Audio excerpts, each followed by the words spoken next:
Dr. Jennifer Worley-Diaz from Medical Obesity Management of Indiana here in Carmel, Indiana, lovingly known as Mommy. I also have some holiday tips for you. Now, I'm not just talking about Thanksgiving and Christmas. Yes, those happen every year. But we have Valentine's Day, Memorial Day, Labor Day, 4th of July I missed. All of these holidays are associated with food. You know, it's social gatherings. It doesn't just need to be holiday eating. I'm talking about social eating, going out. And I've got some pretty easy common sense tips. First of all, let's say you're having Christmas or Hanukkah or whatever the occasion is at your house and you're doing the cooking. Have somebody else taste for you. You don't need to taste everything for seasoning. You can put it together the way you think it should be. I do this all the time at my house. I'm the soup queen, and I pour the soup in the bowls, hand it out to family. What does it need? Need anything? Yeah? And so it's really possible to cook, make things tasty, and not have to eat them all yourself. Because, next tip, all these holidays are about mindful eating. That is critical to know what you put in your mouth. We have control over that. Nobody can make you eat anything. So you need to be mindful about every decision that you make. Which kind of is a little segue into the next thing. Mindful eating also is nobody can make you eat anything. Therefore, you need to have some lines ready. You know, your mom or your grandma or your frenemy, as we like to call them, always wants you to, just one of these, just have a little of this, here you go, you know, and you get pressured into eating something. So practice, have some lines ready. Oh, thank goodness you made that for me. I'm so full now, I'm going to take it home and eat it. Or the old honest card. I'm trying to lose some weight, or I've got to be very careful about what I eat, you know, maybe later, thank you so much. Whatever it is that fits with your personality, with the lifestyle, with the person that you're with, so that, you know, you're not guilted into eating something that you really don't want to eat. Now, that brings me to the next thing is have a plan.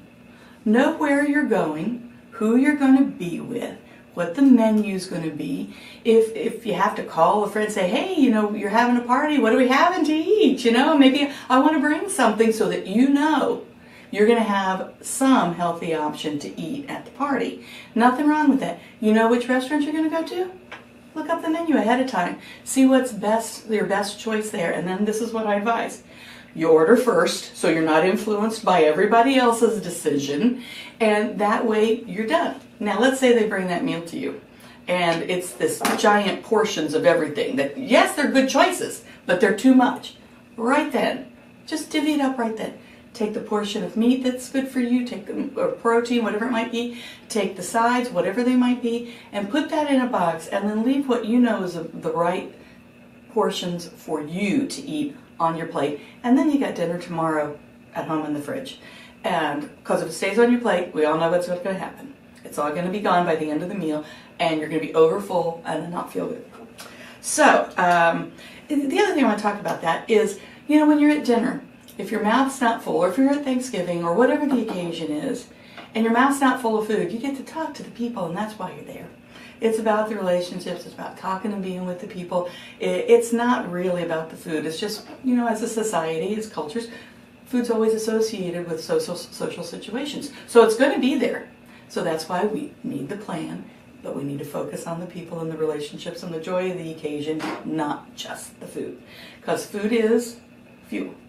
It's just fuel. It doesn't fix anything except hunger. Which brings me to my next point, is all these holidays have incredible stress built around them. You know, the gifts, whatever it is. There's always incredible stress. So you need to deal with stress reduction in a productive manner, and it's not food. Food is fuel. Food doesn't fix anxiety. Food doesn't fix sadness, or food doesn't fix boredom. It's food, it's fuel. That's it. Now, when we talk about stress reduction, a lot of people go straight to alcohol. You gotta be very careful. You know, it's calories. Now, if you're not a drinker, don't have to worry about it. If you're going to stop drinking, great. But if you're going to drink and have the occasional drink, I suggest you don't stay away from beer and wine. There's a lot of carbohydrates, and you know they have a lower alcohol content, so you'll drink more of them. So you'll ultimately get more calories, more carbohydrates in from those drinks than if you have one mixed drink, say a hard liquor with a 0-calorie mixer.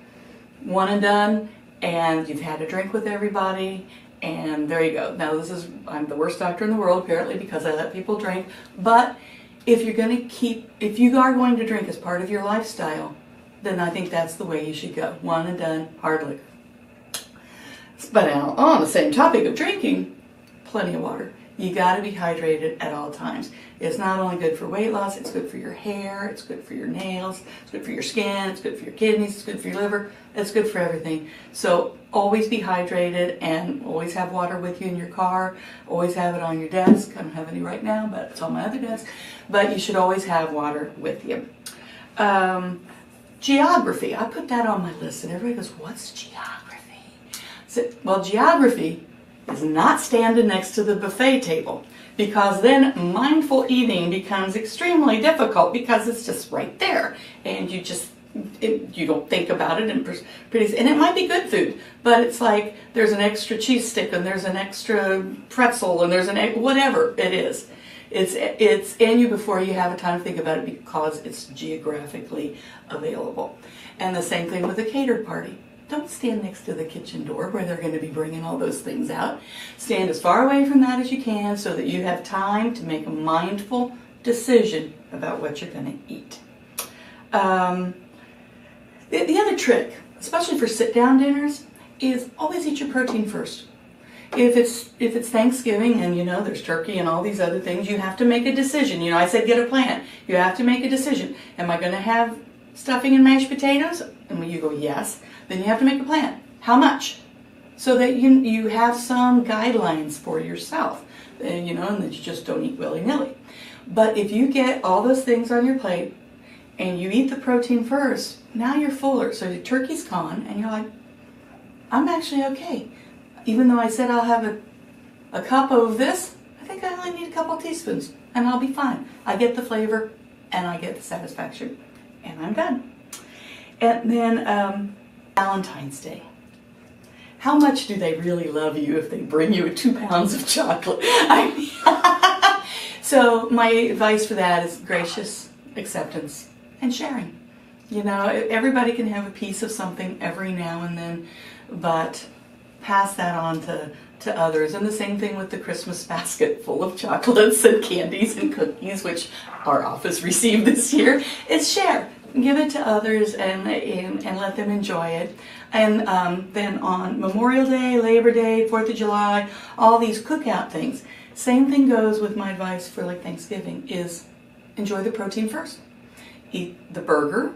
Maybe you can can the bun. Maybe you won't that day, but at least get your protein in first. And when you're looking at, let's say they've got all these different available sides, pick the simplest sides. The more complex they are, the baked beans, the coleslaw, those salady, complex things, you don't know what's in there. So look at the simplest things on the table, and those are probably the safest ways to go to save you calories from sugar, calories from fat, and just hidden things that you don't know that's there. So pick the simplest things, and even if you have to deconstruct stuff, at least you're in control of what you're eating and what you're putting in. So good luck with the holidays.